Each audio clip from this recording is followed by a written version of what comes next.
इस समय हैं हम सेबी भवन में एक बहुत ही खास इंटरव्यू के लिए। जी हाँ, हमारे साथ हैं सेबी चेयरमैन तुहिन कांत पांडे। तुहिन कांत पांडे जी 1987 बैच के उड़ीसा कैडर के आईएएस, करीब 40 साल का अनुभव रहा है इनका। इन्होंने चंडीगढ़ से अर्थशास्त्र में ग्रेजुएशन की डिग्री ली, बर्मिंघम यूनिवर्सिटी से एमबीए किया, फाइनेंस सेक्रेटरी रहे, रेवेन्यू सेक्रेटरी रहे, दीपम के भी चीफ थे, एलआईसी के लिस्टिंग में एक बहुत खास भूमिका निभाई और एयर इंडिया में भी जब उसका प्राइवेटाइजेशन हुआ वापस, उसमें भी एक बहुत बड़ी भूमिका निभाई। अब एक और बड़ी भूमिका में है सेबी चेयरमैन की। तुहिन जी, थैंक यू सो मच, आज आप हमारे साथ जुड़े। और आप पहली बार जब हमारे इवेंट में आए थे, मनी कंट्रोल के इवेंट में, तब भी मैंने आपसे मुलाकात की थी और आज मुझे आपसे मिलने का मौका मिला। Thank you so much. पहले तो ये बताइए कि सेबी चीफ का काम संभालने के बाद आपको कैसा लग रहा है? आप वेल सेटल्ड हैं अब यहाँ पर, और ये आपको जो आपके पुरानी रिस्पॉन्सिबिलिटीज़ हैं उनसे कितना डिफरेंट लग रहा है?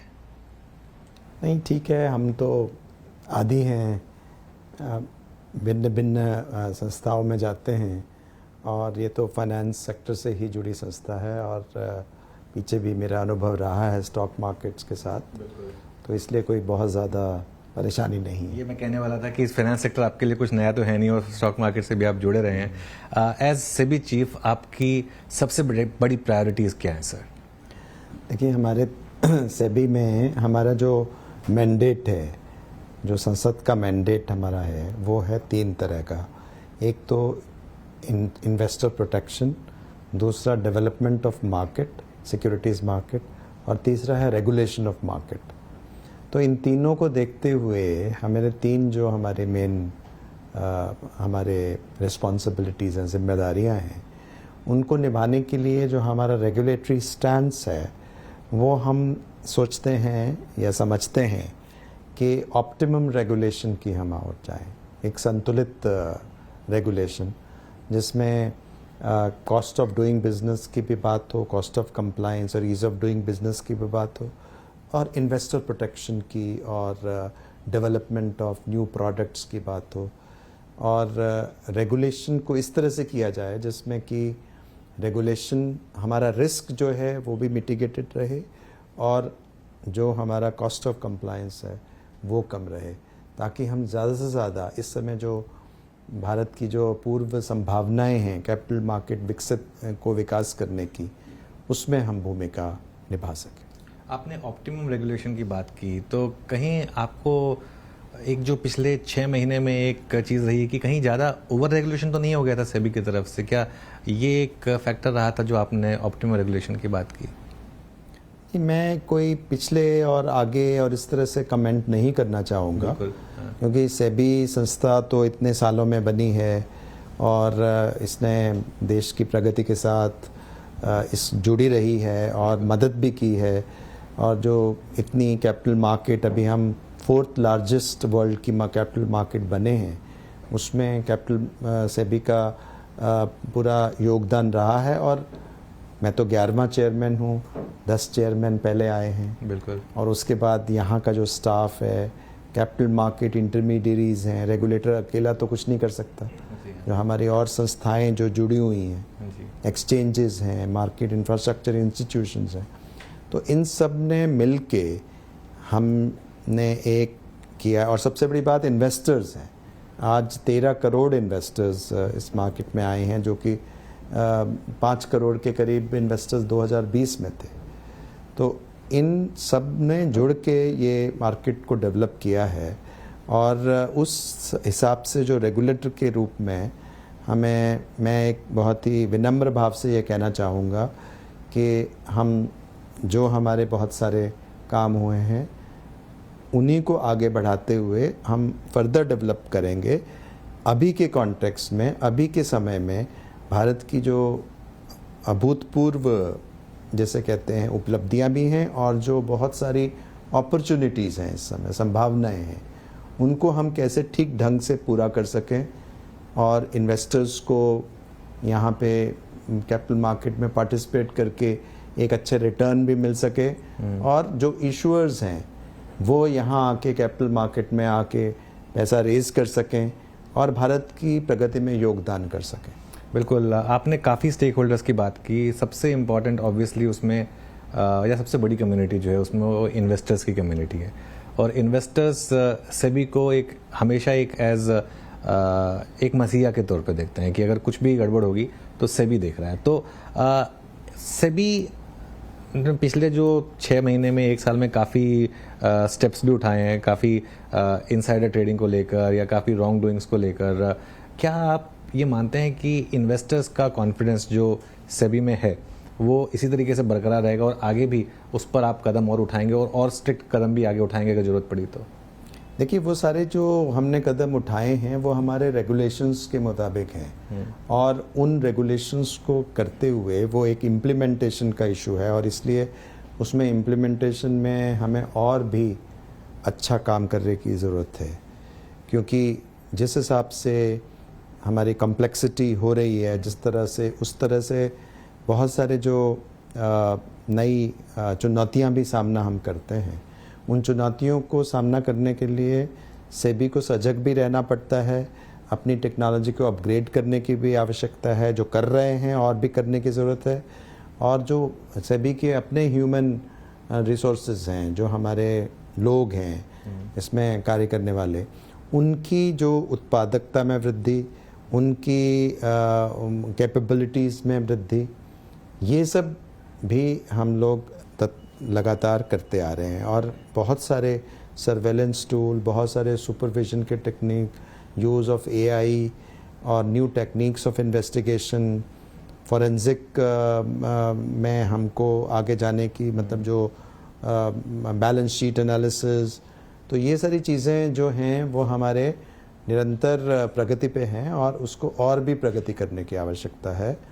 और मुझे लग रहा है कि मार्केट इंटीग्रिटी को मेंटेन करना हमारा मुख्य उद्देश्य है, और उस उद्देश्य के लिए हमें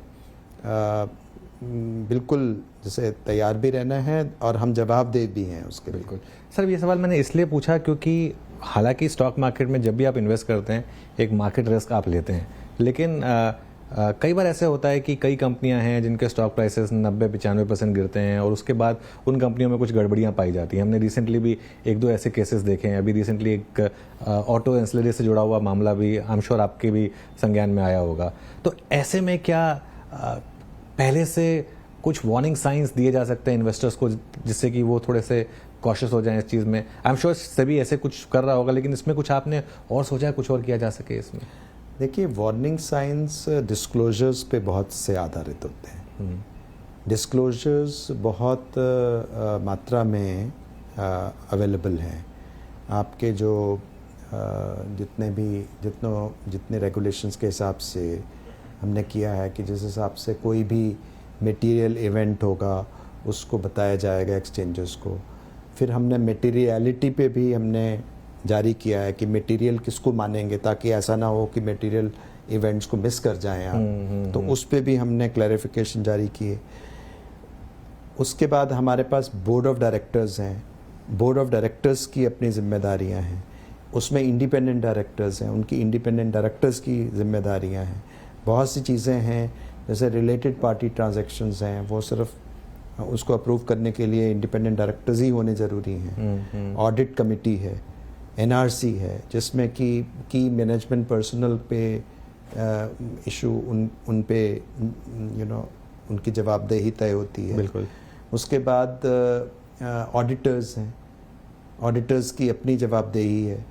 तो एक सिस्टम है और उस सिस्टम में बहुत अलग अलग जिम्मेदारियां हैं, और उसके ऑन टॉप ऑफ इट जो कॉरपोरेट गवर्नेंस है, वो खुद भी, यदि कोई भी कॉरपोरेशन रहेगी एज एन एंटिटी, उसको अपनी रेपुटेशन भी करनी होती है, और उसी रेपुटेशन के मदद पे वो आगे जाते हैं और उनको लोग रेस करते हैं।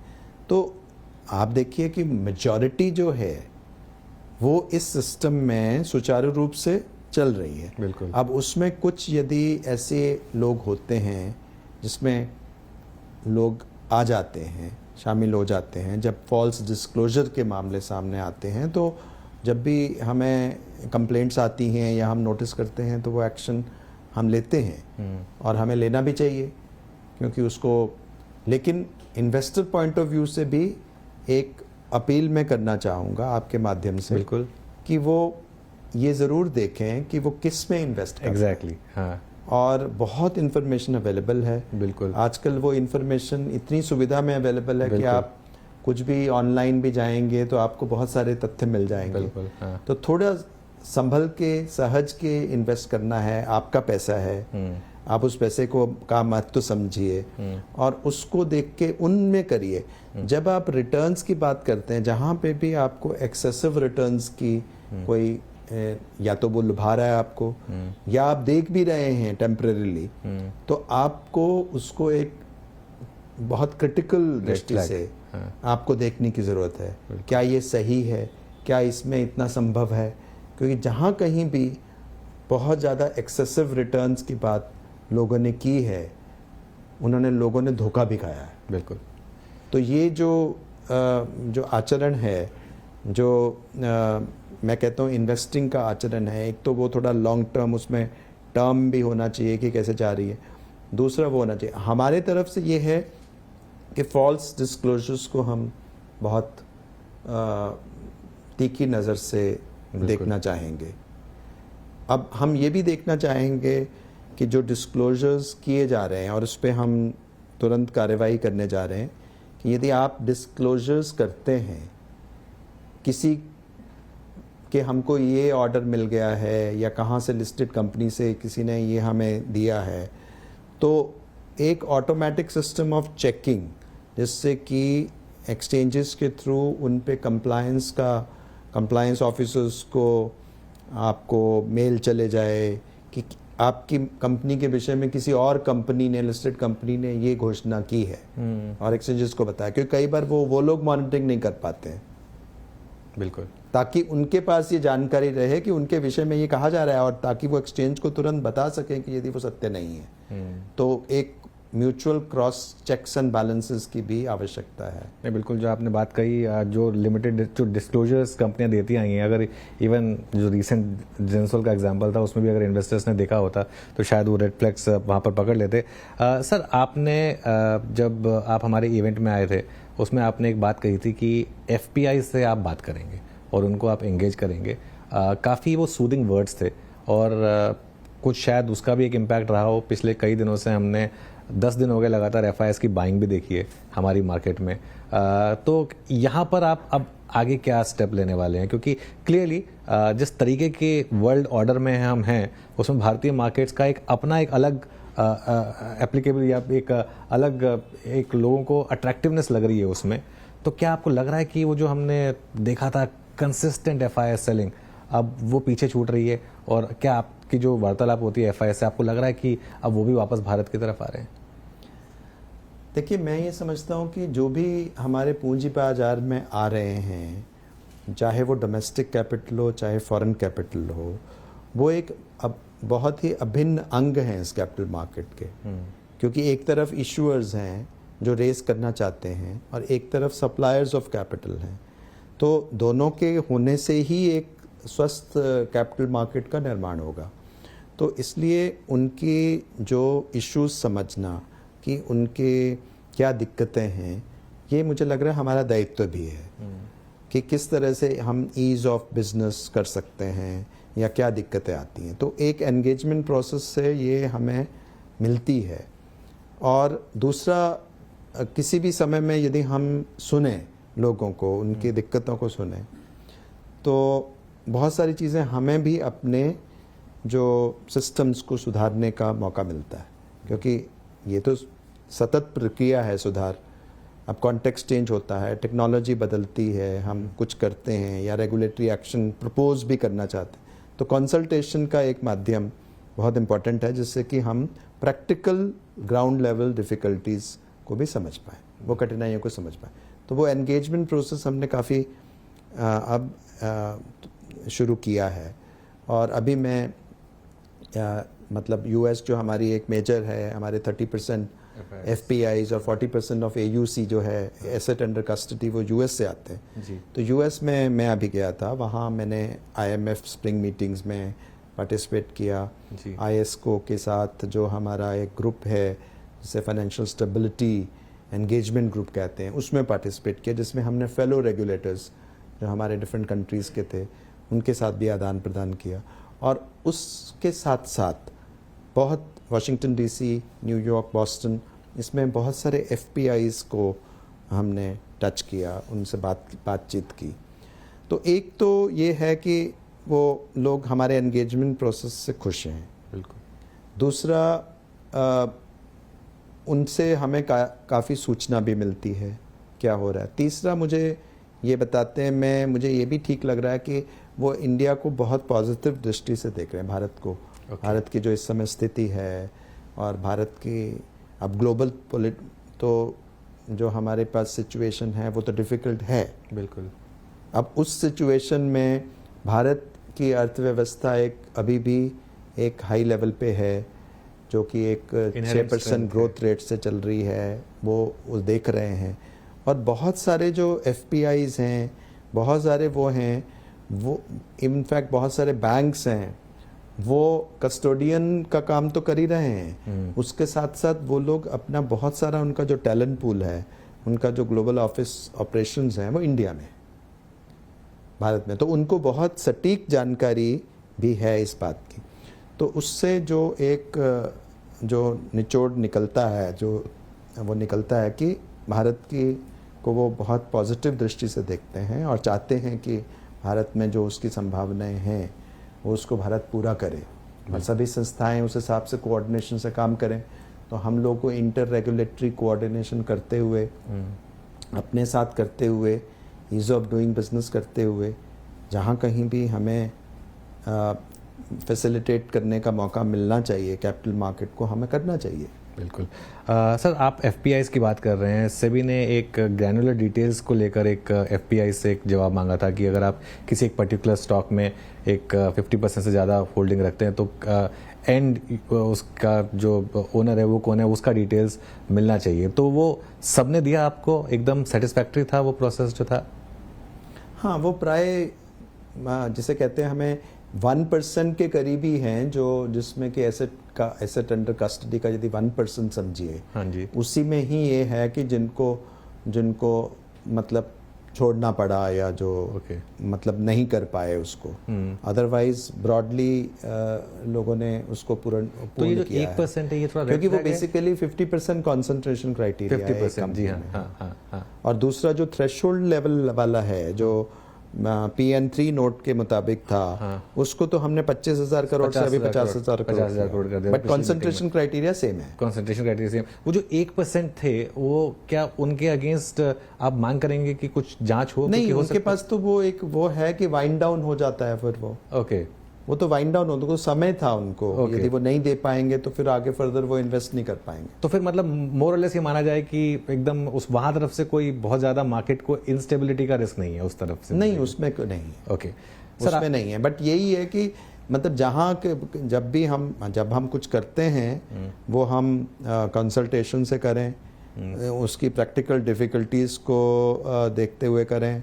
कई बार समय की भी ज़रूरत होती है कुछ रेगुलेटरी एक्शन को पूरा करने के लिए, उसको भी हमको समझना चाहिए। बिल्कुल। तो मुझे लगता है मार्केट पार्टिसिपेंट्स के साथ बातचीत, जो कि एक आई थिंक सेबी की भी एक परंपरा रही है हमेशा से, कि वो जैसे कंसल्टेशन पेपर डाल जाते हैं, पब्लिक कमेंट्स करते हैं, कमेटीज़ का प्रोसेस है।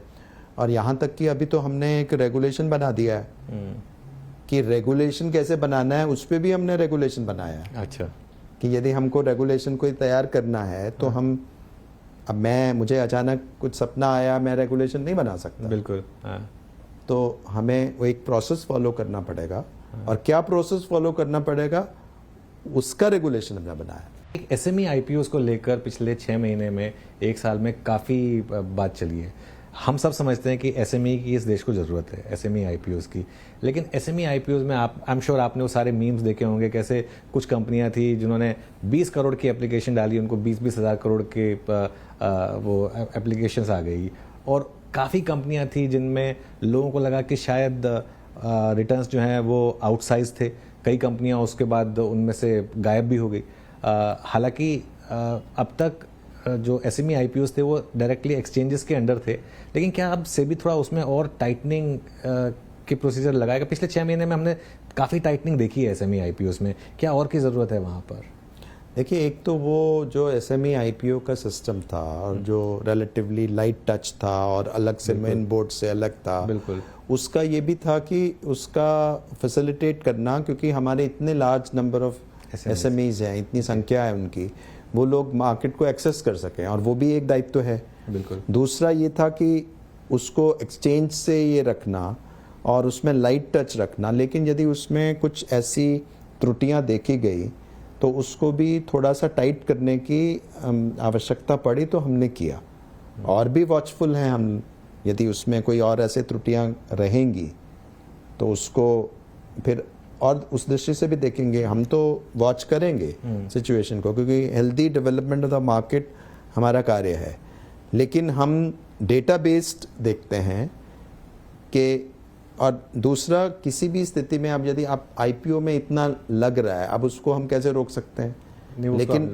लेकिन ये भी तो देखने वाली बात है कि उसके बारे में जो कोई भी यदि इतना लोग देख रहे हैं तो वो भी बिल्कुल भेड़ चाल में काम ना करें।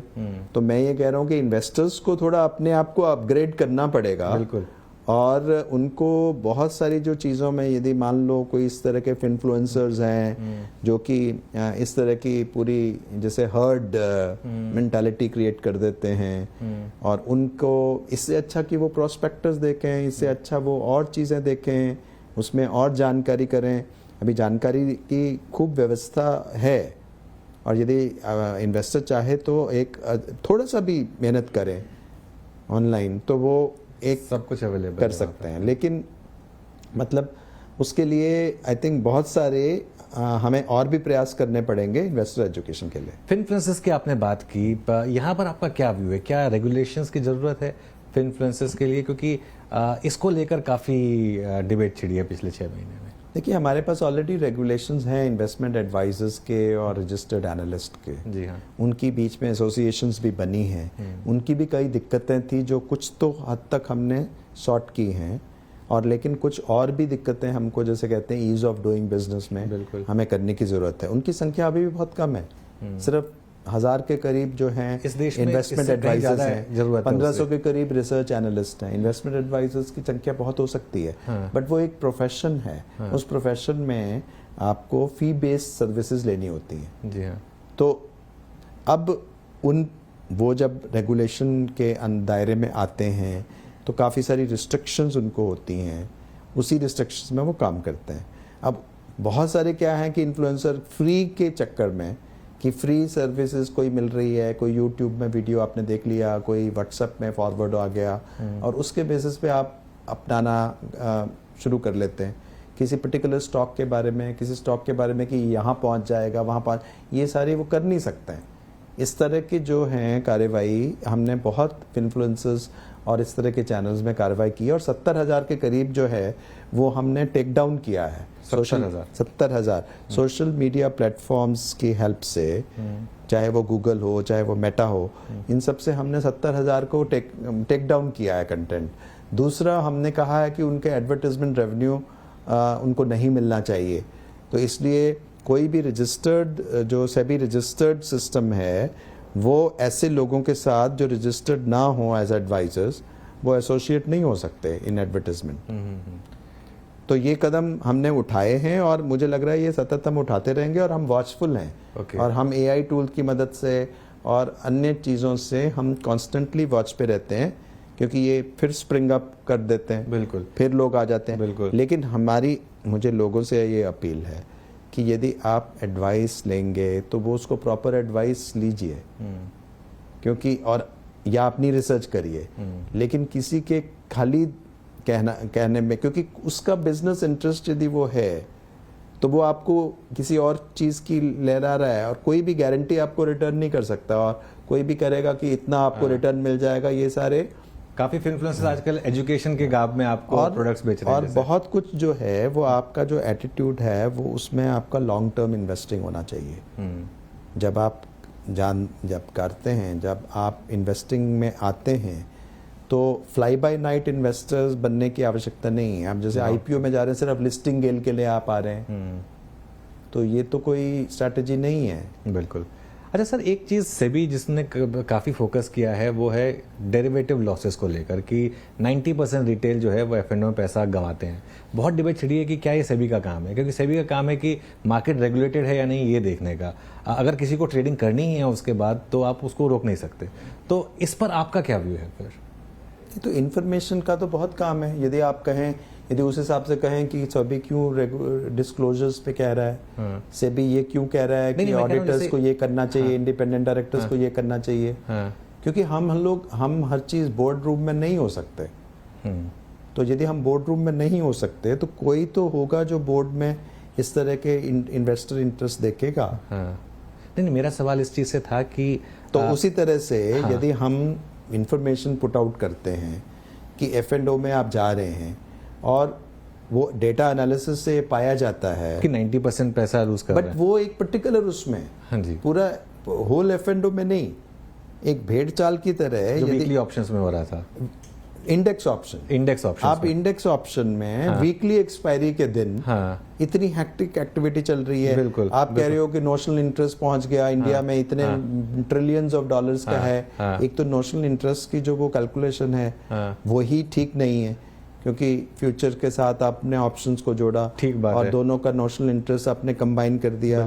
तो like has to come with like और अनलाइक कैन नॉट कम। तो उस विषय पे भी एक जो हमारा जो सिस्टम मार्केट के मैट्रिक्स को इम्प्रूव करने की प्रीमियम को देखें आप उसमें, मतलब नहीं, मतलब वो डेल्टा भी देखना चाहिए कि वो वहां से कितनी दूर है।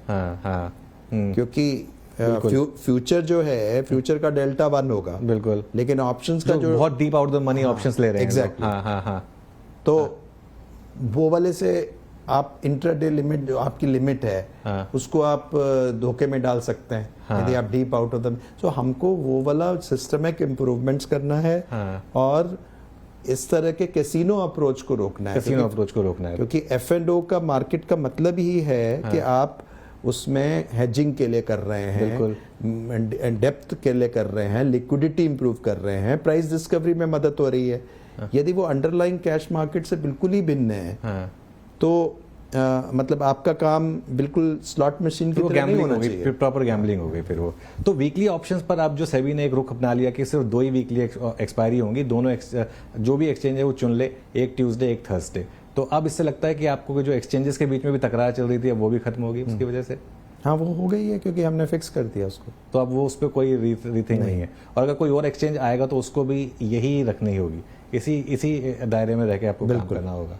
सर, 1-2 आखिरी सवाल मेरे आपसे। बहुत चर्चा हो रही है कि NSE के IPO का क्या इस समय स्टेटस है, अगर आप थोड़ा उसमें मुझे बता सकें, क्योंकि बहुत लोग जानना चाहते हैं, क्योंकि एक शायद इस देश के सबसे बड़े IPOs में से एक होगा और लिस्टिंग के बाद शायद देश की सबसे बड़ी कंपनीज में से एक होगी जो डायरेक्टली आप गवर्न करते हैं। तो उस पर क्या विचार है आपका? तो NSE IPO के बारे में जो 4 इश्यूज हैं जिस पे कि हमारी चर्चा NSE से हो रही है। कुछ हमने इंफॉर्मेशन उनसे मांगी थी, कुछ उन्होंने जवाब दिए हैं, उसके बारे में बातचीत करके हम रिजॉल्व करेंगे उसको, क्योंकि एक तो उसमें लिटिगेशन का इशू है कि settle what ever is left out, दूसरा उसमें क्लियरिंग कॉरपोरेशन का रोड मैप का इशू है, क्या रोड मैप होना चाहिए, तीसरा गवर्नेंस है, चौथा टेक्नोलॉजी है। चूँकि ये एक बहुत बड़ा मार्केट इंस्टीट्यूशन है, ये ठीक है कि BSE लिस्टेड है और NSE लिस्टेड होने में मुझे नहीं लगता कोई दिक्कत हमें होनी चाहिए। तो लेकिन गार्ड रेल्स भी क्या होंगे, क्योंकि इसका कमर्शियल तो रोल है ही है, लेकिन कोई भी एक्सचेंज हो या मार्केट इंफ्रास्ट्रक्चर इंस्टीट्यूशन हो, वो कमर्शियल एंटिटी के होने के साथ साथ एक वो सिस्टेमिकली इम्पॉर्टेंट इंस्टीट्यूशन का रोल भी प्ले करता है, क्योंकि मार्केट है, वहाँ पे ट्रांजैक्ट होती है। जी हाँ। तो इसलिए रेगुलेटर का रोल भी आता है कि पब्लिक इंटरेस्ट भी प्रोटेक्ट हो। बिल्कुल। तो उस पॉइंट ऑफ व्यू से बेस्ट इंटरेस्ट ऑफ पब्लिक में हम आगे बढ़ेंगे, इसमें मुझे आशा है। ये बहुत बड़ी बात कही आपने कि एज अ प्रिंसिपल आपको कोई अपोजिशन नहीं है NSE के लिस्टिंग से, बस एक जो ये 3-4 इश्यूज हैं ये रिजॉल्व होने चाहिए। एक आखिरी सवाल आपसे, आपने कल भी सेबी ने एक सर्कुलर जारी किया है ओपिनियन ट्रेडिंग को लेकर। ये इतना बड़ा मामला बनता जा रहा है और इसमें ये लोग टर्मिनोलॉजी यूज़ कर रहे हैं स्टॉप लॉस की और काफ़ी कुछ ऐसी जो मार्केट से रिलेटेड है। अब क्योंकि ये लेकिन आपके डायरेक्ट पर्व्यू में नहीं है, इस पर आप अब क्या कदम उठाने वाले हैं फिर? नहीं, जो हम लोग ये तो- कर रहे हैं। नहीं तो हम तो बता रहे हैं कि ये नहीं है। से हमारा काम एजुकेशन भी तो है, बहुत सारी चीज़ें होती हैं, ऑनलाइन चीज़ें, इंटरनेट इतना बड़ा है, उसमें तरह तरह की चीज़ें हो रही हैं। हम इंटरवीन करके इतना बता रहे हैं कि ये चीज़ें चल रही हैं और प्लीज़ बी कॉशियस, आप मत करिए। ओके लेकिन इसमें आप और कुछ नहीं करेंगे, सिर्फ लोगों को आप वार्न कर सकते हैं या फिर ये जो एंटिटीज ये टर्मिनोलॉजी यूज़ कर रही हैं इनके अगेंस्ट भी आप कुछ लीगल एक्शन लेने की तैयारी कर रहे हैं? नहीं, जो भी लीगल एक्शन होगा वो होगा। वो कोई भी लीगल एक्शन, तो लीगल एक्शन कई तरह के हो सकते हैं, हमारे से भी हो सकता है, कहीं और भी लीगल एक्शन ले सकता है। एक सवाल रह गया था, सॉरी, म्यूचुअल फंड्स को लेकर आपने काफ़ी स्टेप्स उठाए सेबी ने इन्वेस्टर प्रोटेक्शन के लिए, छोटू पीएमएस और काफ़ी चीज़ें म्यूचुअल फंड इंडस्ट्री को लेकर भी आई। लेकिन म्यूचुअल फंड इंडस्ट्री की भी एक थोड़ी सी कंप्लेन रही है कि बहुत ज़्यादा उनके अगेंस्ट रेगुलेशन हो गया है, चाहे वो स्किन इन द गेम हो या फिर सर्वेलेंस में, चाहे हर मीटिंग की रिकॉर्डिंग हो या हर जगह सीसीटीवी हो। मैं समझता हूँ कि इसकी ज़रूरत है क्योंकि इवेंचुअली इन्वेस्टर को संभालना है, लेकिन काफ़ी mutual fund managers mutual fund industry छोड़ रहे हैं और अपना खुद का पीएमएस स्टार्ट कर रहे हैं। आई एम श्योर इसमें आपने इस पर भी थोड़ा सा पढ़ा होगा। ये थोड़ा डेलिकेट मामला है, इसको कैसे हैंडल करेंगे? नहीं, इसका तो देखिए, अगेन ये बैलेंस यदि हम देखें तो उसी दायरे में ये आता है। अभी हम सब, हमारे जो सेबी के डिविजन्स हैं वो सब लोगों से बात कर रहे हैं अपने अपने क्षेत्र में, और वो एक रोड मैप तैयारी कर रहे हैं कि किन किन चीज़ों में हमें रैशनलाइज करना है, किन में सिंप्लीफाई करना है, किस में ज़्यादा रिस्क है और उस रिस्क को कम करना है, और कहाँ पे हम माइक्रो में चले गए हैं उसको हमको निकालना है। तो इस परव्यू से ही, इसी को मैं ऑप्टिमम कहता हूँ जी सर। कि जहाँ रिस्क है उस रिस्क को हम मतलब कम ना आके, ठीक है। चाहे वो कड़वा लगे उसको काम करना, चाहे वो डिफ़िकल्ट लगे उसको हमको निगलना होगा। ओके। वो दवा पीनी होगी जी। लेकिन जहां हमको जरूरत नहीं है हाँ। उन चीज़ों में हमें रिलैक्सेशन देनी होगी। बिल्कुल। क्योंकि वहां पे जो कुछ वो कर सकते हैं हमें इतना इंट्रूसिव जाने की जरूरत नहीं है। जी। अब इसको आइडेंटिफाई करने की बात है with proper logic and rational. तो मुझे लग रहा है जब वो अप्रोच से हम काम करेंगे तो कुछ इश्यूज तो रिजॉल्व हो जाएंगे, लेकिन ये भी हमें मानना होगा कि इनसाइडर ट्रेडिंग में हम रेगुलेशंस के अंदर उनको लाए हैं। बिल्कुल। और चूंकि इतना सारा फंड म्यूचुअल फंड्स हैंडल करते हैं और उनके लेवल में इंटेग्रिटी रहना वो भी एक बहुत इंपॉर्टेंट चीज़ है। बिल्कुल। लेकिन यदि कोई एक्सेसिव हो रहा है, यदि वो एक्सेसिव हो रहा है और जिसका औचित्य नहीं है, तो हम we can always have a relook at it. बिल्कुल। Thank you so much sir. इतने इस शानदार नोट पर इस इंटरव्यू खत्म करेंगे। आपने इतना समय दिया हमें, उसके लिए बहुत बहुत धन्यवाद आपका, और एज सेबी चीफ आपको all the best. Thank you.